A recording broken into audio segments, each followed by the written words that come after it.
इलाहाबाद की यूनिवर्सिटी की बात होती है। उसके सामने एक लड़की खड़ी हुई है। लड़की खड़ी रहती है, तभी वहां पर उसी यूनिवर्सिटी का एक लड़का आता है, दूसरे बैच का, और उस लड़की को प्यार के लिए इजहार कर देता है। वो कहता है कि मुझे रागनी तुम बहुत पसंद हो और मैं तुमसे शादी करना चाहता हूँ। रागनी थोड़ा सा गुस्से में आती है और कहती है कि जान ना पहचान, और तुम पहले से पहले मेरे पति बनकर मेरे सामने आने की कोशिश कर रहे हो। मैं इन सब मामलों में नहीं पड़ना चाहती। मैं आगे और भी कुछ करना चाहती हूँ, मुझे शादी नहीं करनी और मैं तुमसे हाथ जोड़ती हूँ। अगर तुम्हें मेरी तरफ से कुछ ऐसा लगा हो तो उसके लिए मुझे माफ करना, लेकिन मैं इन सब चीजों में अभी नहीं पड़ना चाहती।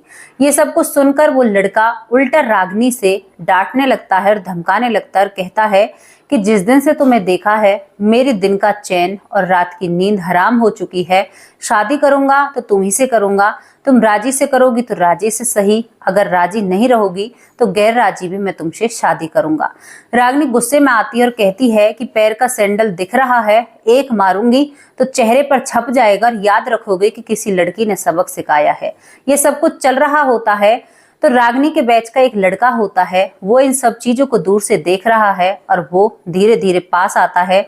जैसे ही वो रागनी के पास आ रहा है तो उसे समझ में आ जाता है कि सब कुछ मामला क्या होता है, और वो एकदम से भागकर जो लड़का प्रपोज कर रहा है उसके मुंह पर एक थप्पड़ रखता है और उसके बाद उस लड़के पर थप्पड़ों की बारिश कर देता है और कहता है कि करेगा रागनी से शादी, किसी लड़की को परेशान करना क्या अच्छी बात है।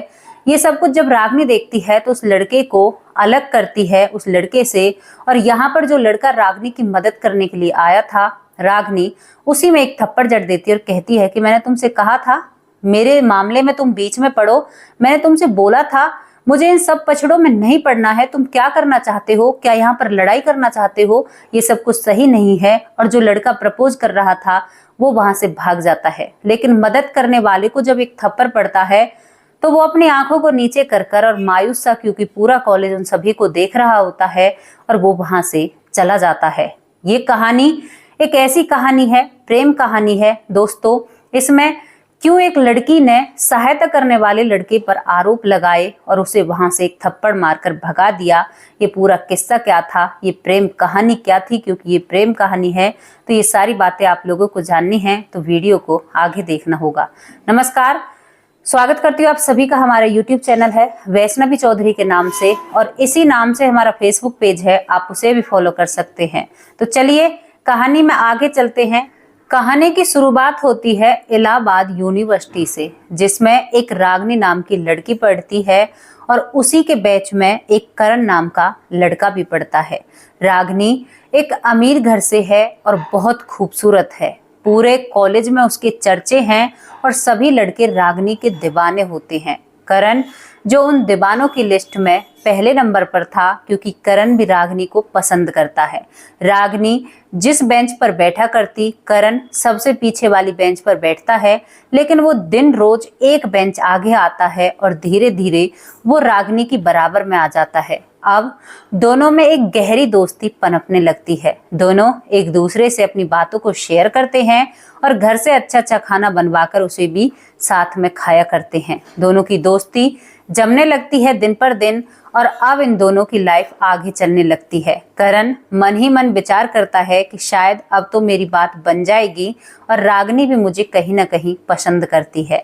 इसी बीच में दोस्तों एक दिन रागनी कॉलेज के बाहर खड़ी होती है और दूसरे बैच का एक लड़का आता है। वो रागनी को शादी के लिए प्रपोज कर देता है। रागनी से कहता है कि मैं तुम्हें बहुत पसंद करता हूँ, क्योंकि तुम हो ही इतनी खूबसूरत और मैं तुमसे शादी करना चाहता हूँ। रागनी कहती है कि ऐसा कुछ भी नहीं हो सकता, मैं इन सब चीजों को नहीं करना चाहती, अभी मुझे कुछ पढ़ना है, बनना है। लेकिन वो लड़का जबरदस्ती करने लगता है और कहता है कि अगर तुम मुझसे शादी नहीं करोगी तो मैं तुमसे जबरदस्ती शादी कर लूंगा, क्योंकि मुझे तुम इतनी पसंद हो। रागनी अपने चप्पल का सैंडल का साइज उसे बताती है, लेकिन फिर भी वो लड़का नहीं मानता है।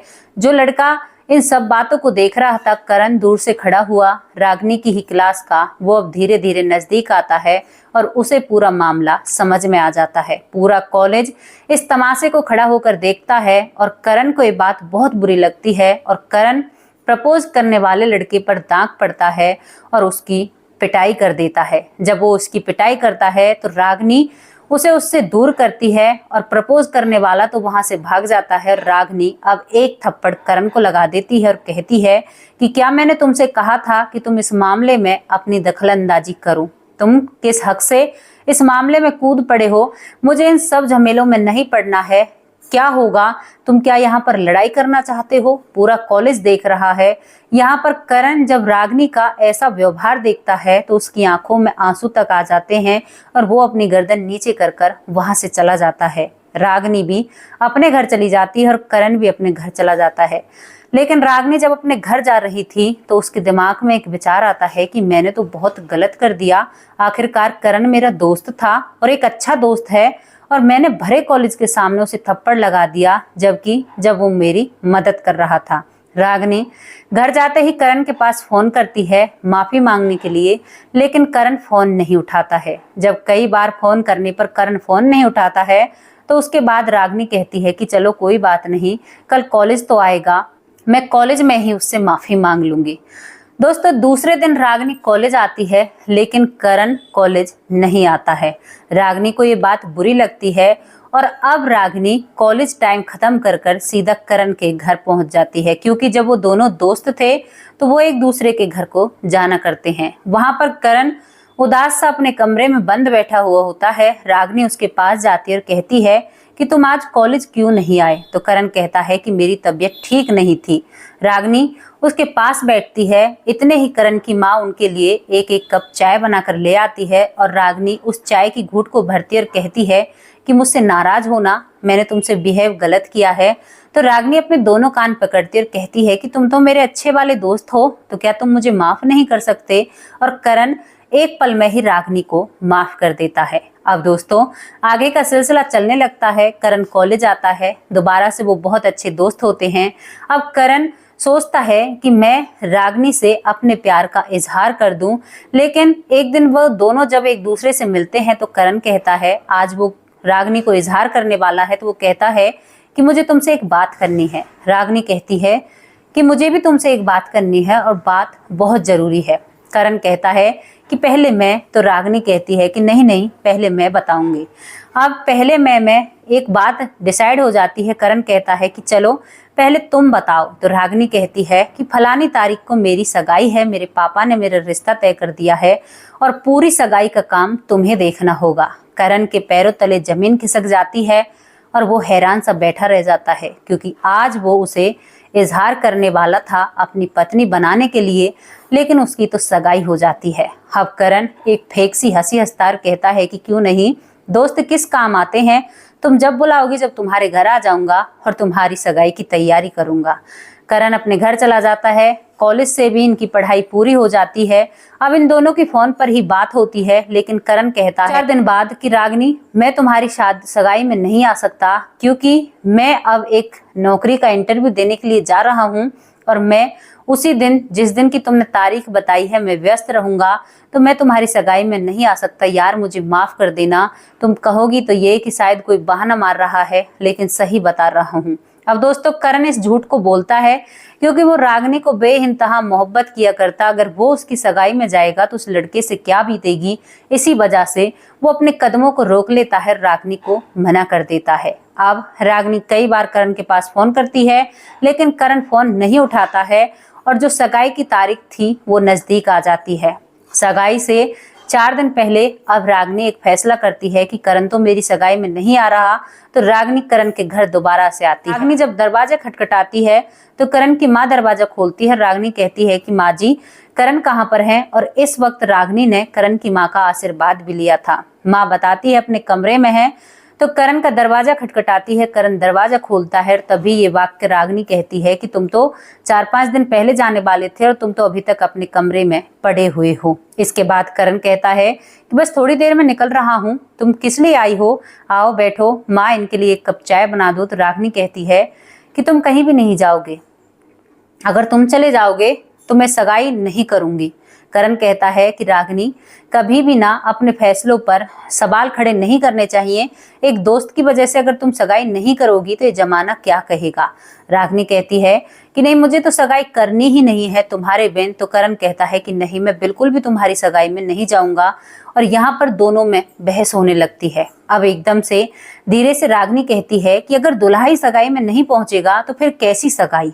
अब करण यही बात कर रहा था कि मैं सगाई में नहीं जाऊंगा, दूल्हा आए या ना आए। लेकिन करण अब इस बात पर गौर फरमाता है कि रागिनी क्या कह रही है।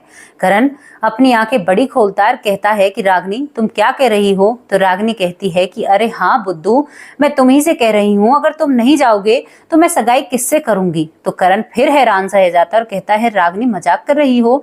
तो वो कहती है कि नहीं, मैं मजाक नहीं कर रही।